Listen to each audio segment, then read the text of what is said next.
Audio Jungle.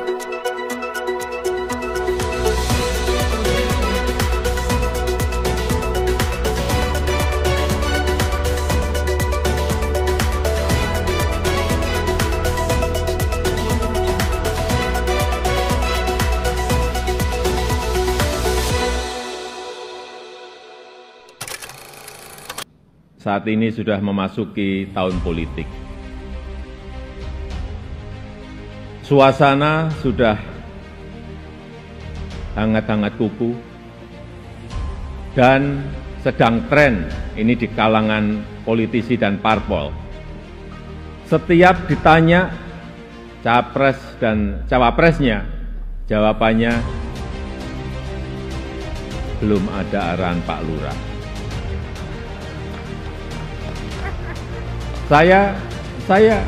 Saya sempat mikir, siapa ini Pak Lurah? Sedikit-sedikit kok Pak Lurah. Belakangan saya tahu yang dimaksud Pak Lurah ternyata saya. Ya, saya jawab saja, saya bukan lurah. Saya adalah Presiden Republik Indonesia.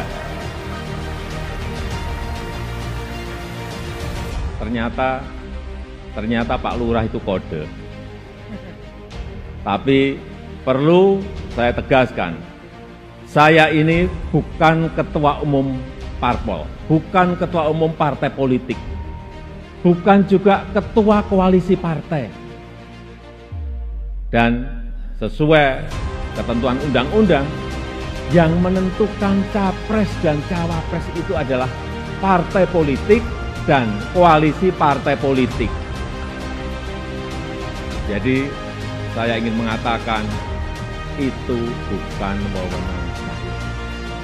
Bukan wewenang Pak Lurah. Bukan wewenang Pak Lurah. Sekali lagi. Walaupun saya paham ini sudah menjadi nasib seorang presiden untuk dijadikan paten-patenan dalam bahasa Jawa, dijadikan alibi, dijadikan tameng, bahkan walau kampanye belum mulai, foto saya banyak dipasang di mana-mana. Ya, saya harus ngomong apa adanya. Saya ke provinsi A, ada. Ke kota B, ada. Ke kabupaten C, ada juga. Sampai ke tikungan-tikungan desa saya lihat, ada juga. Tapi bukan foto saya sendirian. Ada di sebelahnya bareng capres. Ya, saya kira menurut saya juga nggak apa-apa, boleh-boleh saja. Bapak Ibu yang saya muliakan, posisi presiden itu tidak senyaman yang dipersepsikan. Ada tanggung jawab besar yang harus diemban, banyak permasalahan rakyat yang harus diselesaikan. Dan dengan adanya media sosial seperti sekarang ini, apapun bisa disampaikan kepada presiden. Mulai dari masalah rakyat di pinggiran, sampai kemarahan, sampai ejekan, dan bahkan makian, dan fitnahan, bisa dengan mudah disampaikan dengan media sosial. Saya tahu ada yang mengatakan, saya ini bodoh, pelongo-pelongo, tidak tahu apa-apa, Fir'aun, tolol. Ya tidak apa-apa. Sebagai pribadi saya menerima saja. Tapi yang membuat saya sedih, budaya santun dan budaya dan budi pekerti luhur bangsa ini kok kelihatannya mulai hilang. Kebebasan dan demokrasi digunakan untuk melampiaskan kedengkian dan fitnah.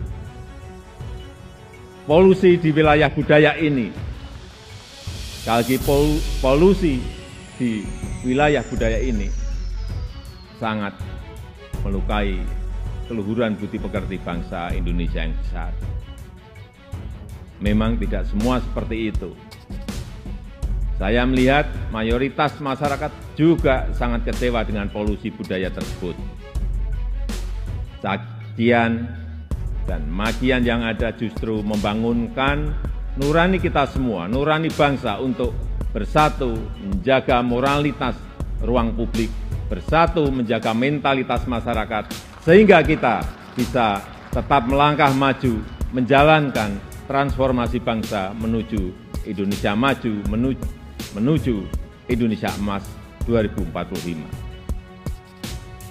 Ini yang bolak-balik saya sampaikan di setiap kesempatan, bahwa Indonesia saat ini punya peluang besar untuk meraih Indonesia emas di 2045, meraih posisi jadi 5 besar kekuatan ekonomi dunia. Kita punya kesempatan, dan tidak hanya peluangnya saja, tetapi strategi meraihnya sudah ada, sudah dirumuskan. Tinggal apakah kita mau memfokuskan energi kita untuk bergerak maju, atau justru membuang energi kita untuk hal-hal yang tidak produktif, yang memecah belah, bahkan yang membuat kita melangkah mundur. Bapak, Ibu, saudara-saudara sebangsa dan setanah air, para hadirin yang saya muliakan.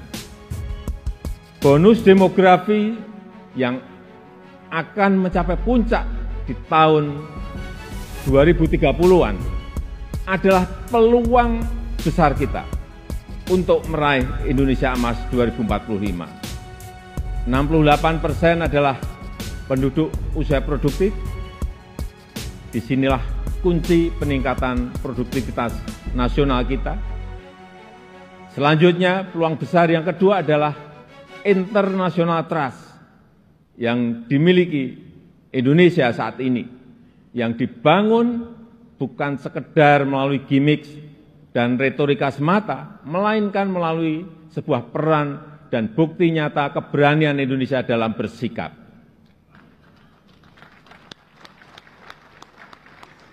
Momentum presidensi Indonesia di G20, keketuaan Indonesia di ASEAN, konsistensi Indonesia dalam menjunjung HAM, kemanusiaan dan kesetaraan, serta kesuksesan Indonesia menghadapi krisis dunia 3 tahun terakhir ini, telah mendongkrak dan menempatkan Indonesia kembali dalam peta percaturan dunia. Dan di tengah kondisi dunia yang bergolak akibat perbedaan, Indonesia dengan Pancasilanya, dengan harmoni keberagamannya, dengan prinsip demokrasinya, mampu menghadirkan ruang dialog, mampu menjadi titik temu dan menjembatani perbedaan yang ada.